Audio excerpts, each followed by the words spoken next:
Assalamualaikum warahmatullahi wabarakatuh.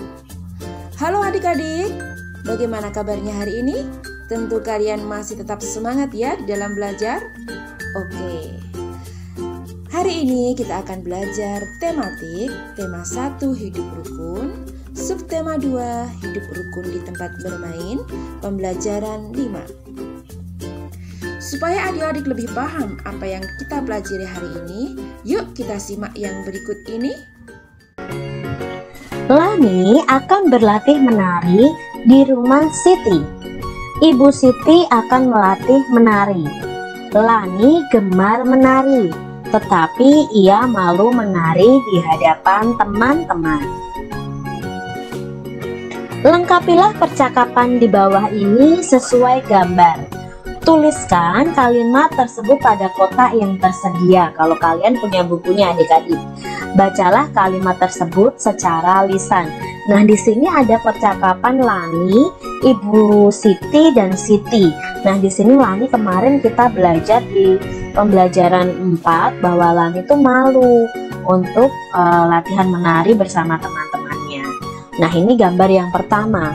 Lani tiba di rumah Siti. Ibu Siti mempersilahkan masuk. Nah, di sini Ibu Siti berkata, "Silahkan masuk Lani."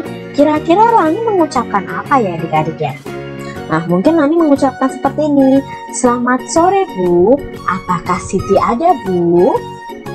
Nah, mungkin jawabnya mamahnya Siti atau ibunya Siti, "Ada, silahkan masuk Lani." Nah, seperti itu. Lani malu menari di hadapan teman-teman. Siti mengajak Lani. Nah, di sini Lani percakapannya, "Saya malu Siti." Kira-kira yang diucapkan Siti bagaimana? Nah, mungkin diucapkan Siti, "Ayo Lani, kita latihan menari bersama." Percakapan berikutnya, Udin dan Edo mengajak Lani bergabung untuk latihan menari. Nah, di sini Udin berkata, "Ayo Lani, bergabung bersama kami." Nah, Lani kira-kira mengucapkan apa ya dalam percakapan ini? Bisa jadi mengucapkan seperti ini adik-adik, "Terima kasih ya teman-teman," gitu ya, karena mereka sudah mengajak si Lani untuk latihan menari. Lani, Siti, Udin, dan Edo berlatih menari bersama Ibu Siti. Lani senang bisa berlatih menari bersama. Lani menuliskan pengalamannya. Bacalah pengalaman Lani di bawah ini dengan nyaring dan teliti. Berlatih menari. Sebentar lagi peringatan Hari Kemerdekaan diselenggarakan. Banyak kegiatan yang akan dilakukan. Ada pawai, perlombaan, dan malam kesenian. Aku melihat Siti sedang berlatih menari. Aku ingin sekali ikut menari. Akan tetapi, aku malu kepada teman-temanku. Siti mengajakku ikut menari. "Ayo ikut datang berlatih ke rumahku Lani," kata Siti. Kini setiap sore aku berlatih menari di rumah Siti. Ibu Siti melatih kami dengan sabar. Kami sudah bisa menari dengan kompak. Nah, ini adalah pengalaman Lani yang Lani ceritakan tentang berlatih menari bersama teman-temannya. Siti dan Lani ingin menampilkan tarian dengan baik. Mereka ingin menjaga kerukunan dan kekompakan. Bagaimana sebaiknya sikap Siti dan Lani? Nah, mereka harusnya apa adik-adik? Ya rukun, ya kompak, tidak bertengkar, saling mendukung. Menjaga kekompakan dengan teman bermain sesuai dengan pengamalan sila ketiga Pancasila. Nah, ini menjaga kekompakan, kerukunan saat bermain itu sesuai dengan sila ketiga Pancasila. Apakah kalian ingat dengan lambang Pancasila di bawah ini? Nah, ini adalah lambang Pancasila, simbol Pancasila, khususnya sila keberapa nih adik-adik? Ya, ini sila ketiga, bunyinya Persatuan Indonesia. Ya, itu adalah lambang sila ketiga Pancasila yang bunyinya Persatuan Indonesia. Nah, sekarang penerapan sila ketiga dengan teman bermain itu apa saja ya? Nah, kita lihat di sini penerapan sila ketiga. Contoh penerapan sila ketiga Pancasila dengan teman bermain adalah, nah, bermain dengan teman dari berbagai suku dan agama tanpa memilih-milih suku, tanpa memilih-milih agama. Pokoknya bermain dengan semua teman-teman kalian. Lalu menjaga kekompakan dengan teman saat bermain. Itu juga penerapan sila ketiga Pancasila. Tidak mengejek teman yang kalah bermain ya. Tidak mengejek teman yang malu, malah kita harusnya mendukung, mengajak. Mau menerima kekurangan teman, itu merupakan penerapan sila ketiga Pancasila.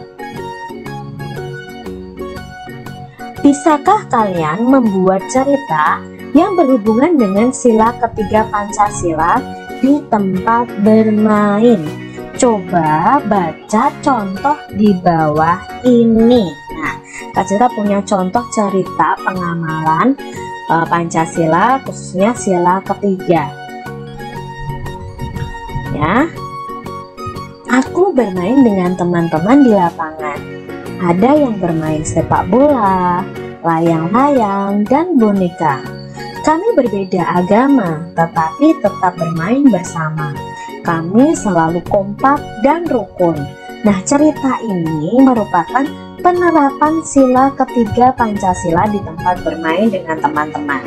Tadi cerita Lani itu juga merupakan penerapan sila ketiga Pancasila dengan teman-teman. Beri tanda centang pada gambar yang menunjukkan sikap yang sesuai dengan sila ketiga Pancasila. Nah, Kak Citra punya 3 gambar. Apakah 3 gambar ini menerapkan sila ketiga Pancasila? Gambar yang pertama bermain sepak bola bersama teman. Dengan rukun, yaitu tidak ada pertengkaran. Bagaimana adik-adik? Ya, ini menerapkan sila ketiga Pancasila. Lalu yang kedua itu berdiskusi ya. Wajah mereka tidak ada yang kelihatan marah. Mereka rukun ya di sini, berarti juga menerapkan sila ketiga. Lalu berlatih menyanyi bersama ya di sini ya. Nah, ini ada kerukunan, ada kekompakan juga, berarti juga menunjukkan penerapan sila ketiga Pancasila. Persatuan dan kekompakan diperlukan ketika melakukan permainan. Apakah kamu suka bermain lari-lari dengan temanmu? Pasti seneng ya adik-adik ya kalau bermain lari-lari. Ayo kita berlatih lagi berlari dengan benar. Nah, kalian ingat ya, perhatikan gerak berlari di bawah ini. Dalam pembelajaran sebelumnya kita sudah belajar tentang gerakan lari. Ada lari langkah pendek, ada lari langkah panjang. Ketika kita lari, pandangan kita lurus ke depan. Saat kaki kita melangkah, maka tangan kita mengayun. Langkah kaki dan ayunan tangan harus berlawanan arah. Jadi tidak boleh sama ya adik-adik ya. Terus lari pendek berarti langkahnya pendek, tapi lari panjang tuh langkahnya panjang. Di pembelajaran sebelumnya kita juga belajar lari melewati bilah bambu. Jadi kita tidak boleh menginjak bilah bambu yang ada. Nah, dalam pembelajaran ini ada lari melewati rintangan ban bekas. Jadi kalian harus lari ya melewati rintangan ban bekas. Tidak boleh menginjak bannya, tapi kita masuk di dalam lingkaran ban itu dan kita lari ya, lompat ketika harus pindah ke ban berikutnya dengan lari. Begitu adik-adik. Apakah kalian tahu permainan di bawah ini? Nah, ini permainan apa ya? Kok ada 2 tiang, terus ada lari-lari. Nah, ini juga permainan yang bisa dilakukan dengan cara berlari. Nah, permainan apa ya ini ya? Yuk kita cari tahu adik-adik. Ini adalah permainan bentengan. Nah, cara bermain bentengan itu bagaimana sih, Kak? Yuk kita cari tahu permainan bentengan itu bagaimana. Permainan bentengan merupakan permainan untuk memperebutkan benteng. Jadi ada bentengnya nanti. Permainan bentengan itu memerlukan lapangan yang luas untuk dibuat pembatas yang merupakan tanda pilar-pilar benteng. Berikut adalah cara bermain bentengan. Siswa dibagi menjadi 2 grup atau 2 kelompok. Banyaknya pemain setiap grup itu disesuaikan dengan kondisi lapangannya adik-adik. Lalu tandailah lapangan dengan tiang kayu yang mengumpamakan benteng setiap grup. Jadi ini ada 2 tiang kayu. Nah, ini untuk kelompok 1 atau grup 1, ini kelompok 2 atau grup 2. Guru bisa menggunakan alat lain sesuai kondisi sekolah kalau dimainkan di sekolah. Misalnya pohon atau benda lain yang tidak membahayakan siswa, misalnya tiang sepak bola itu juga bisa. Nah, para pemain menempati lokasi yang sudah ditentukan, yaitu berupa benteng setiap grup yang ditandai dengan tonggak kayu atau benda lain yang sesuai kondisi sekolah atau kondisi di lapangan kalian. Jadi masing-masing kelompok harus di bentengnya masing-masing. Pemain yang keluar dari benteng dianggap sebagai penyerbu. Pemain di pihak lawan mengejar pemain yang keluar dari benteng tersebut. Jadi kalau ada pemain yang keluar dari benteng itu dianggap penyerbu dan pihak lawan harus mau mengejarnya. Apabila pemain tersebut tersentuh tangan, maka akan dijadikan tawanan lawan. Nah, misalnya kelompok 1 ada yang lari, berarti dianggap penyerbu. Lalu kelompok 2 mengejar dan ternyata tertangkap, maka 1 orang yang di kelompok 1 tadi dianggap tawanan. Setiap regu memiliki tempat tawanan. Tempat tersebut terletak sekitar 1-2 meter sebelah kanan atau kiri masing-masing benteng. Nah, tawanannya nanti diletakkan di situ. Pemain yang sudah ditawan oleh lawan dapat diselamatkan oleh temannya dengan cara menyentuh tangan tawanan tersebut. Namun ketika menyelamatkan, temannya harus tetap waspada karena pasti akan dikejar oleh pihak lawan. Pemain yang bisa menyentuh benteng lain adalah pemenangnya.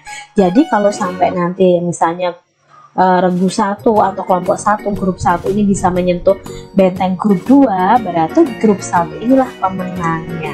Nah, adik-adik harus mencoba menangkap penyerbu dari lawan kita supaya semakin sedikit yang menjaga bentengnya. Nah, kalau tidak ada yang menjaga bentengnya, kalian bisa menyentuh bentengnya dan akhirnya grup kalianlah yang menang. Jadi kalian bisa praktekkan permainan bentengan ini di sekolah atau di lapangan di tempat kalian bermain. Tapi tetap harus jaga keselamatan ya adik-adik ya. Setelah kita belajar bersama, semoga adik-adik semakin paham dan semakin semangat di dalam belajar.